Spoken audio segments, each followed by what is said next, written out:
Hello friends, कैसे हैं आप सब। उम्मीद करती हूँ और प्रे करती हूँ कि आप सब बहुत अच्छे से होंगे। तो आज मैं क्लास 5 से लेकर आई हूँ चैप्टर 9, मैं मज़दूर हूँ। अब इसमें मज़दूर के बारे में हम कुछ जानेंगे कि जैसे मज़दूर अपनी मेहनत से संसार की काया पलट देता है।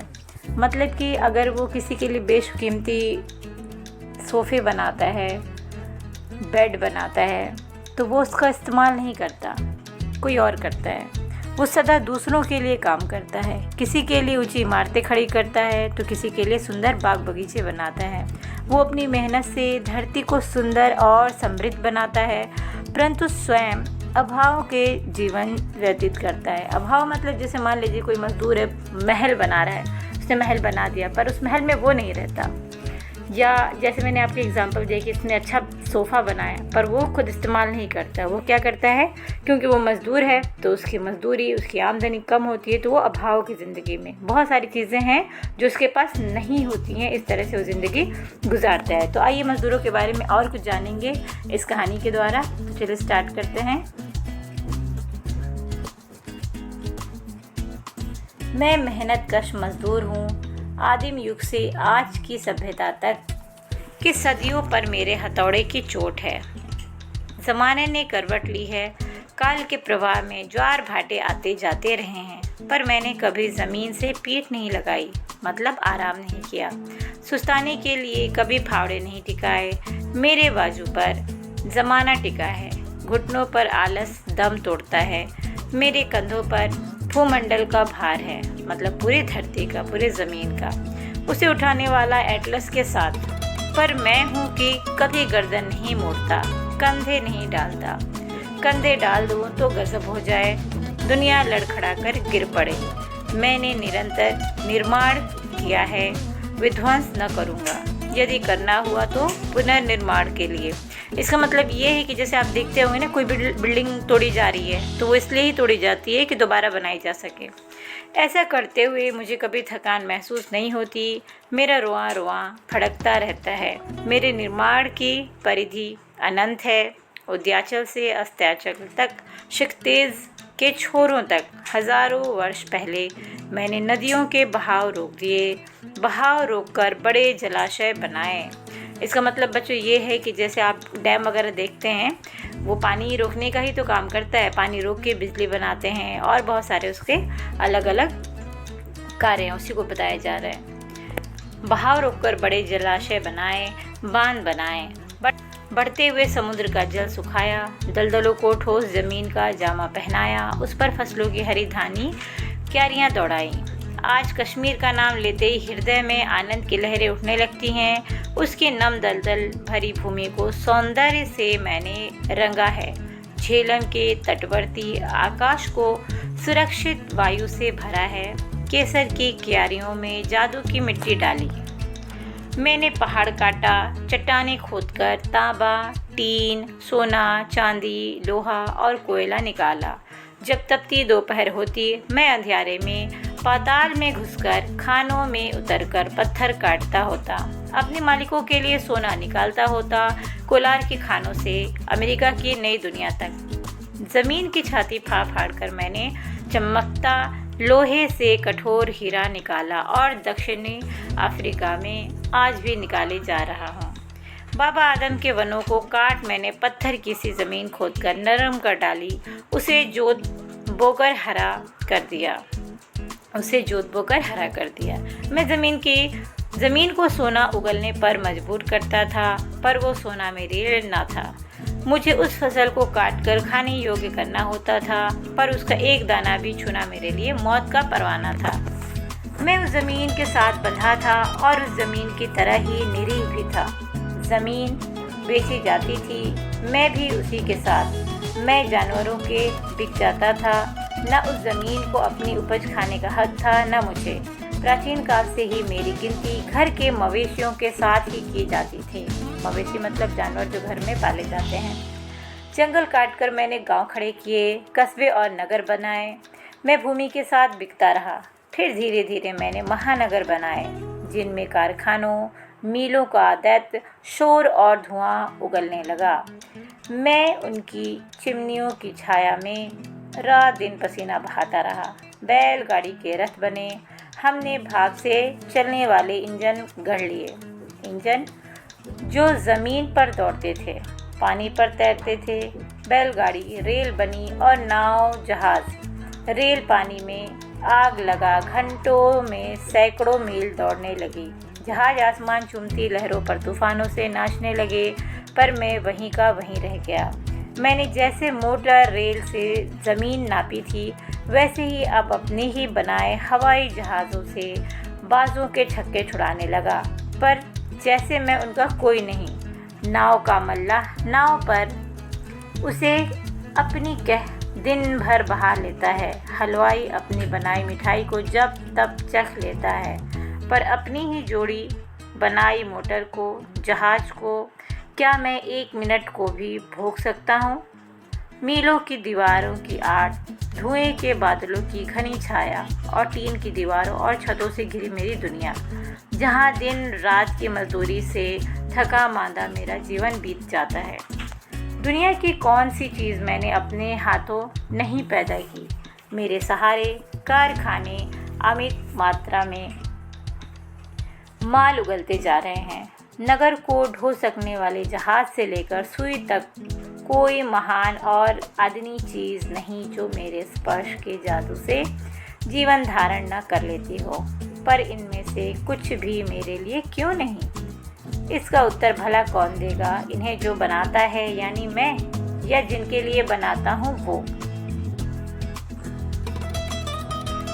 हमारे लेखक का नाम है भगवत शरण उपाध्याय। इन्होंने बड़ी ही खूबसूरती से एक मजदूर के जीवन के जो सच है और जो दर्द है कितने अच्छे से बयान किया है। तो चलिए अब देखेंगे इस चैप्टर के शब्दार्थों को।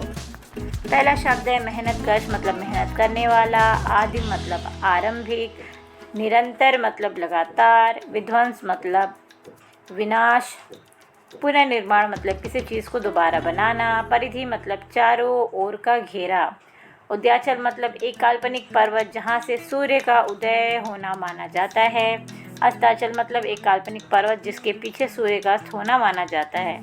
क्षितिज मतलब वो स्थान जहाँ धरती और आकाश मिले दिखाई देते हैं। जामा मतलब पहनावा, नए कपड़े। परवाना मतलब आदेश पत्र। निरीह मतलब नम्र और शांत। मवेशी मतलब जानवर। अमित मतलब बेहिसाब या अत्यधिक। अदनी मतलब साधारण या ऑर्डिनरी। आगे देखेंगे हम अब देखेंगे बोध प्रश्न। मजदूरों ने नदियों के बहाव को क्यों रोका होगा? जलाशय और बांधों का निर्माण करने के लिए मजदूर ने नदियों का बहाव रोका होगा। कश्मीर का नाम लेते ही मन में आनंद की लहरें क्यों उठने लगती हैं? कश्मीर का नाम लेते ही मन में आनंद की लहरें इसलिए उठने लगती हैं क्योंकि उसकी भूमि को मजदूर ने अपने हाथों से रंगा है। वहाँ की केसर की क्यारियों में जादू की मिट्टी डाली है। अगला है हमारा, मजदूर आज भी दक्षिणी अफ्रीका की धरती फाड़कर क्या निकाले जा रहे हैं? मजदूर आज भी दक्षिणी अफ्रीका की धरती फाड़कर हीरा निकाले जा रहे हैं। आगे देखते हैं हम शॉर्ट आंसर क्वेश्चन। सुस्ताने के लिए कभी फावड़ा नहीं टिका है, इसका क्या मतलब होगा? मजदूर हमेशा काम करता रहा, उसने कभी काम करना बंद नहीं किया। मेरी गिनती घर के मवेशियों के साथ ही की जाती है। मजदूर को पालतू पशुओं के समान ही जीवन जीना पड़ता है। अगला है, उस ज़मीन की तरह मैं निरीह भी था, मतलब जैसे ज़मीन अन्न तो पैदा करती है पर उसका उपभोग नहीं कर पाती, खा नहीं पाती, वैसे ही मजदूर भी अपनी बनाई चीज़ का उपभोग नहीं कर पाता। अगला है, पाठांश पूरा कीजिए। तो इसमें देखेंगे मेरे निर्माण की परिधि डैश की जगह भरेंगे अनंत है। उदयाचल से अस्ताचल तक क्षितिज के छोरों तक हजारों वर्ष पहले मैंने डैश की जगह भरेंगे नदियों के बहाव को रोक दिए, बहाव रोककर बड़े जलाशय बनाए, बांध बनाए, बढ़ते हुए समुद्र का जल सुखाया और दलदलों को ठोस जमीन का जामा पहनाया, उस पर फसलों की धानी हरी क्यारियां दौड़ाई। आगे देखेंगे, अब देखेंगे हम लॉन्ग आंसर क्वेश्चन। मजदूर धरती को कैसे संवार रहे हैं? इसका हम उत्तर लिख सकते हैं, वो निरंतर निर्माण कर रहे हैं, तबाही मचाने वाली नदियों का बहाव रोककर जलाशय और बांध बना रहे हैं, बढ़ते हुए समुद्र का जल सुखा रहे हैं, पहाड़ काटकर रास्ते बना रहे हैं, मीलों में कारखानों में निरंतर उत्पादन करके हमारी और आपकी ज़रूरतें पूरी कर रहे हैं, खेतों में अन्न उपजाकर हमारा आपका पेट भर रहे हैं। हमारे पास ऐसा कुछ भी नहीं जो मजदूरों की सहायता से ना आया हो। दूसरा प्रश्न है हमारा, मजदूर अपनी ही बनाई वस्तुओं का उपयोग या उपभोग क्यों नहीं कर पाता? तो इसका आंसर लिख सकते हैं, मजदूरों को अपनी ही बनाई वस्तुओं का उपभोग करने के लिए उन्हें खरीदना होगा, लेकिन उनकी आमदनी इतनी नहीं होती है कि वो उन सभी वस्तुओं को खरीद सकें। उन्हें उनके श्रम का बहुत कम मूल्य मिलता है, फिर भी उनकी जीवन स्थिति भी ऐसी नहीं होती कि वे उन वस्तुओं का आनंद उठा सके। उन्हें कई कई घंटे ऐसी परिस्थितियों और स्थानों पर काम करना पड़ता है जहां अच्छे वस्त्र पहनकर नहीं जाया जा सकता, जहां बेहतर चीज़ें सुलभ ही नहीं होती।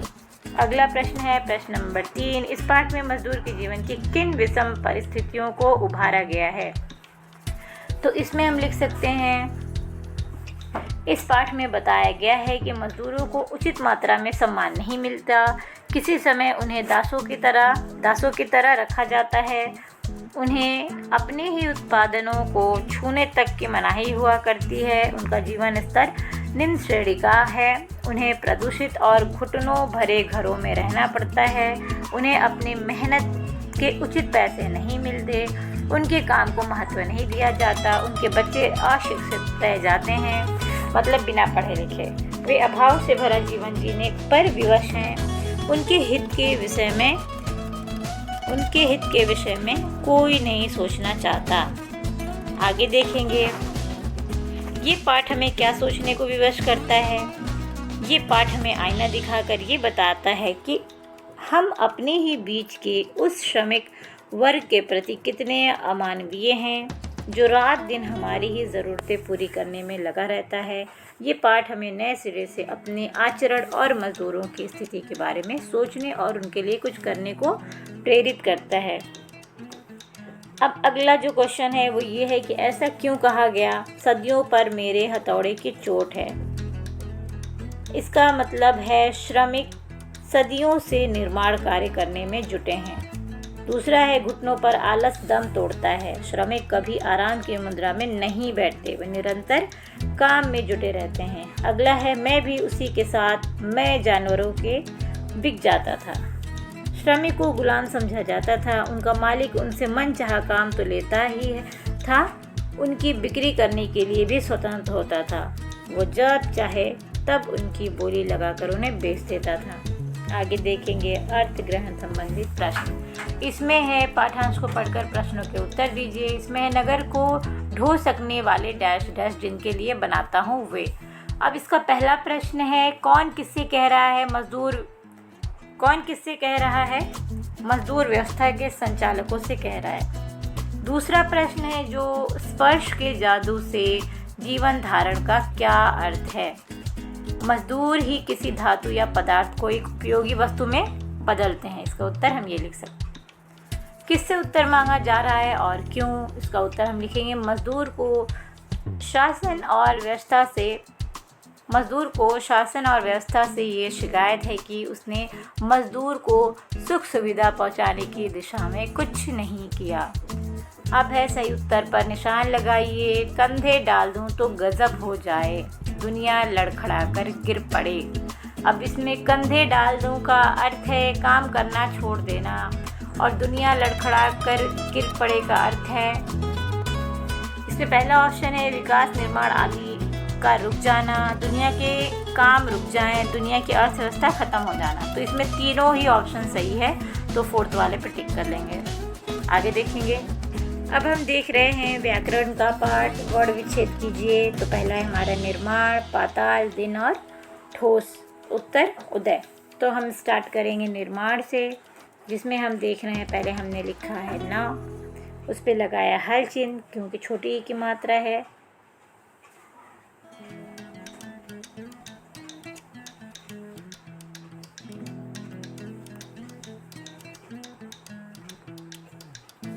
छोटी ई की मात्रा है तो ई लगाया। फिर है र, क्योंकि र हमारा रेफ है तो हमने बस र लिखना है। उसके बाद म, हलचिन आ, अड़, हलचिन अ, बन गया हमारा निर्माण। इसी तरह हमने पाताल देखना है, प प्लस आ, त प्लस आ, ल प्लस अ, पाताल।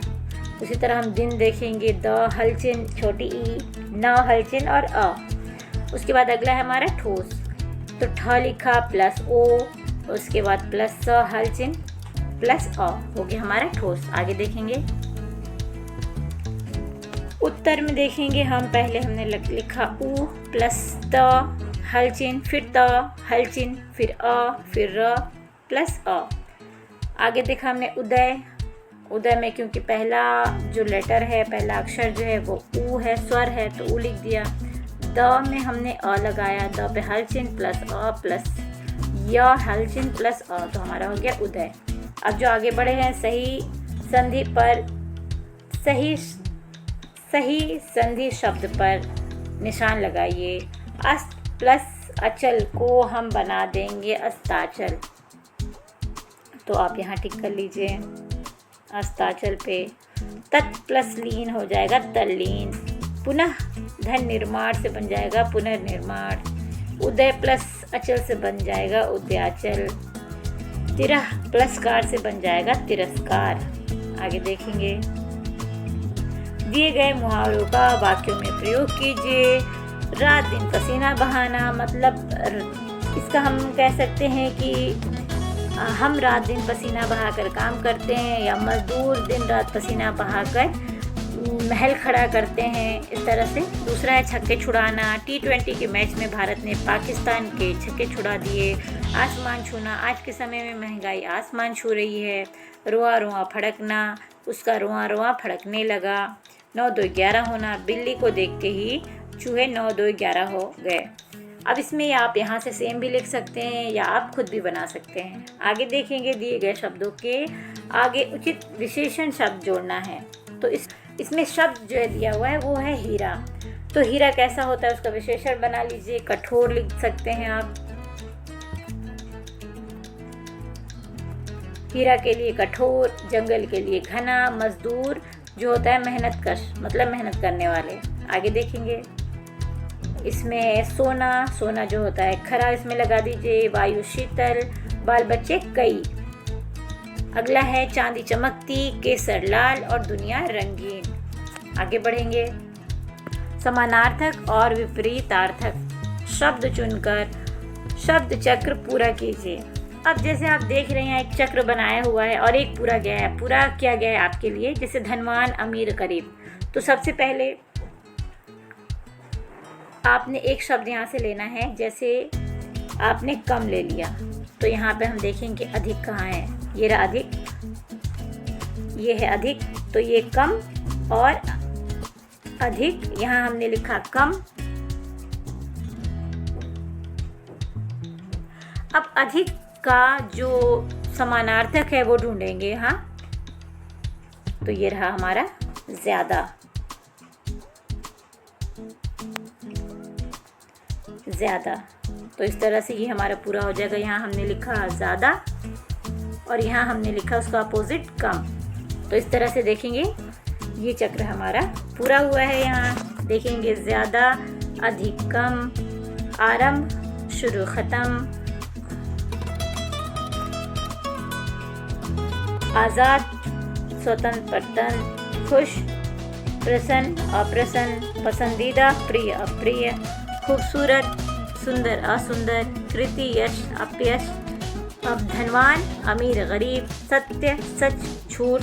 सवेरा का समानार्थक शब्द होगा सुबह और उसका अपोजिट होगा शाम।